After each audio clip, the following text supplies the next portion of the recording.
Assalamualaikum warahmatullahi wabarakatuh. Kali ini kembali lagi di channel Horornya Malam.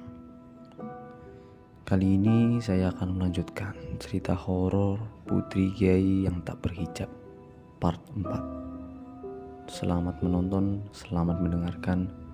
Selamat datang di channel Horornya Malam.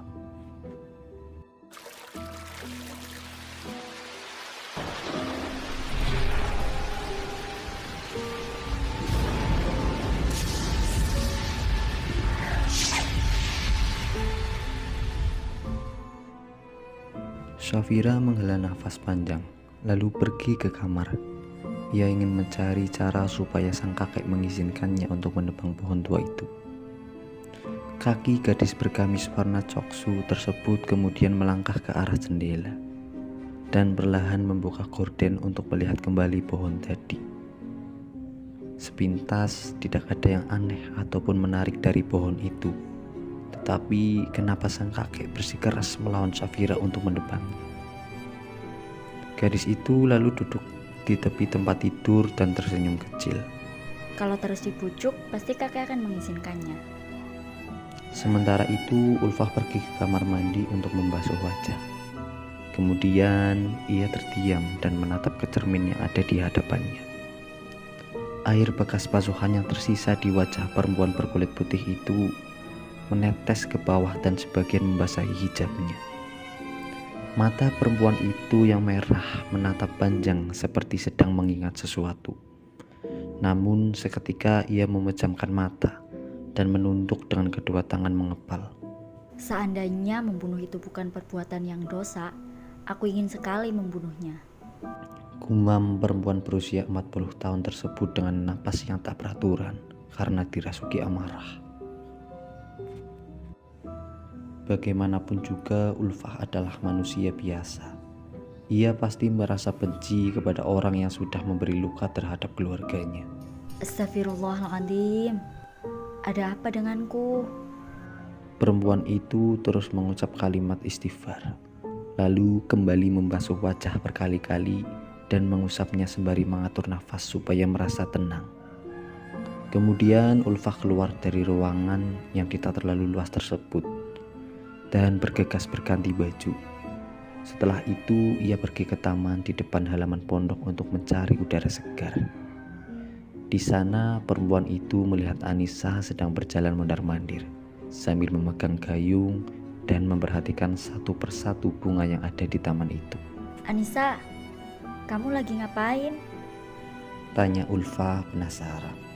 Tadi abah kamu teh minta tolong sama saya buat nyiram bunga adenium. Balas ustazah yang sedikit lemot tersebut. Terus? Ulfah mengangkat bulu alisnya sebelah. Ya aku nggak tahu. Bunga adenium teh kumaha. Maksudnya yang mana gitu? Mau tanya sama santri tapi mereka lagi pada sibuk. Oh, kirain apa? Tuh, bunganya yang itu nih. Tunjuk Ulfah. Ustazah yang badannya kurang tinggi itu pun melihat ke arah yang ditunjuk oleh sang teman. Nu gitu gening. Yang batangnya agak gemuk ya? Aduh, saya mah taunya cuma lidah buaya sama lidah mertua saja. Anissa, kamu tuh ada-ada aja. Sini biar aku aja yang nyiramin bunganya. Ini udah jam 9 lebih loh. Kamu mau ngajar Patul Muin kan? Santri pasti udah nungguin tuh. Ayo cepat sana. Titah Ulfah seraya mengambil gayung dari tangan perempuan itu. Oh iya, saya teh baru ingat. Anissa menepuk jidat. Ulfah lalu membuang napas berat dan memegang pundak sang teman. Nis, makasih ya. Kamu udah mau ngajar di sini. Bahkan ngajar santri putra juga. Dukung Syafira dan doakan dia terus ya, supaya dia bisa cari pengajar buat ngajar santri putra. Soalnya kan kamu tahu sendiri, sejak kejadian waktu itu gak ada lagi yang mau ngajar di sini. Hanya kamu dan Ustadz Rojak saja yang bersedia.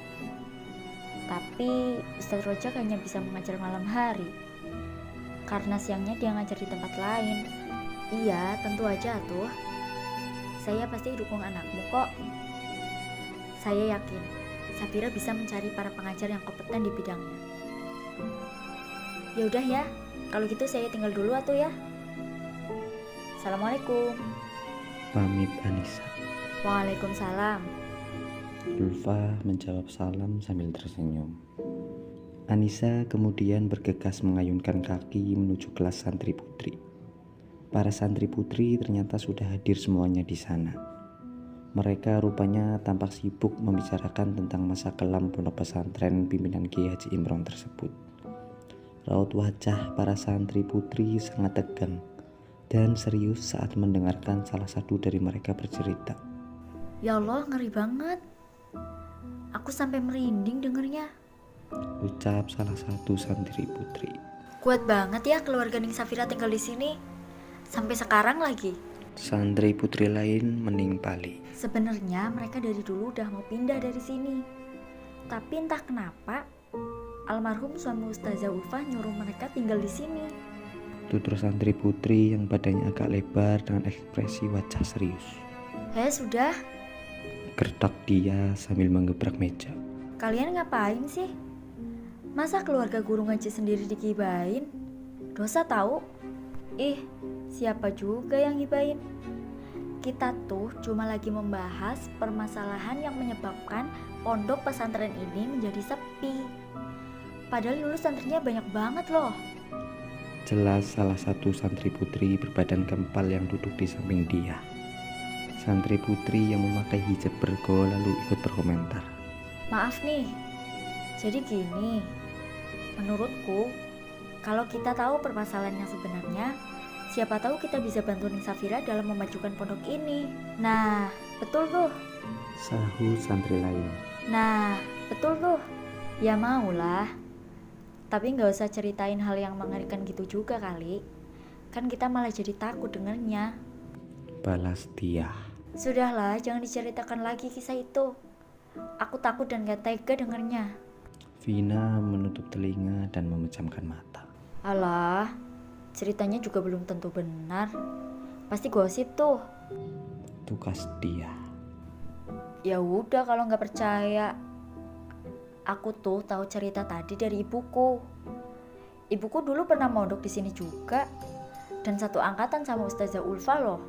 Ketu santri putri yang badannya lebar dadi, seraya membuang nafas kasar dan melebarkan lubang hidungnya. Terserah kamu aja lah. Yang penting jangan ceritain hal yang berlebihan apalagi diada-adakan. Dia tidak kalah ketus. Ketika suasana sedang panas dan tegang karena perdebatan juga cerita tadi, Anissa yang memakai pakaian serba putih masuk ke ruangan tempat mereka berada sembari mengucap salam.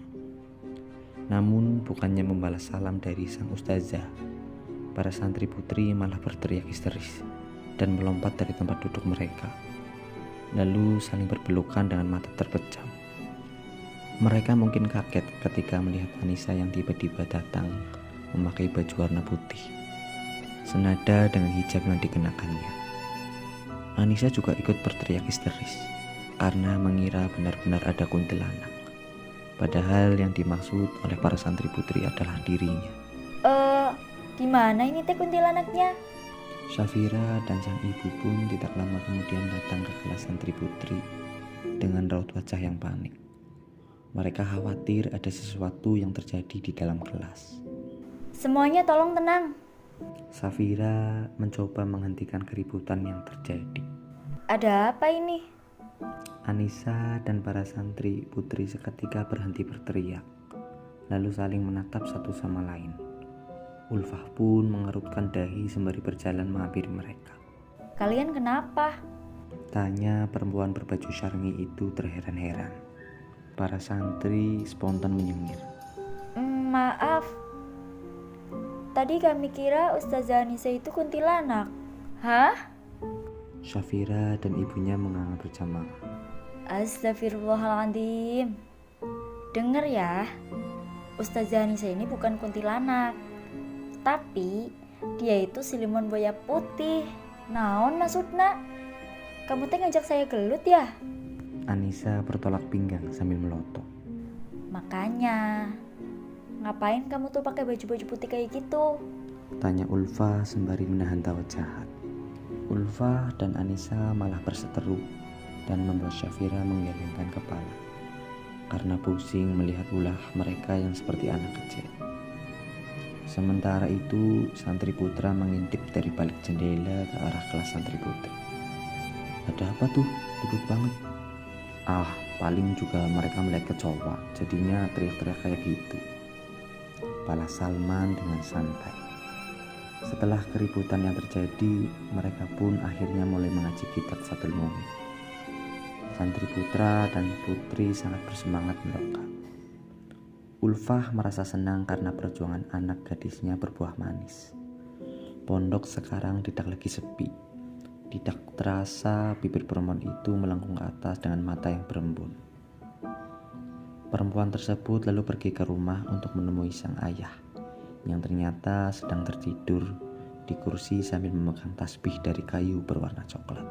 Ya Allah, Abah pasti ketiduran. Gumam perempuan itu.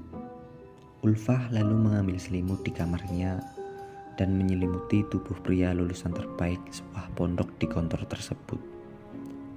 Beberapa menit kemudian, sebuah mobil mewah berwarna hitam originil berhenti tepat di depan pondok pesantren tersebut. Sepasang kaki jenjang milik seorang perempuan yang tertutup gamis abaya dan dibalut sandal wetcast berharga cukup mahal turun perlahan dari mobil itu. Perempuan tersebut lalu berdiri dan menatap lekat ke arah pondok. Setelah itu, ia melepaskan kacamata hitam yang ia pakai sedari dadi seraya menghela napas pendek. Akhirnya setelah kejadian waktu itu, aku bisa kembali lagi ke sini. Perempuan tersebut berbicara dalam hati. Bersambung.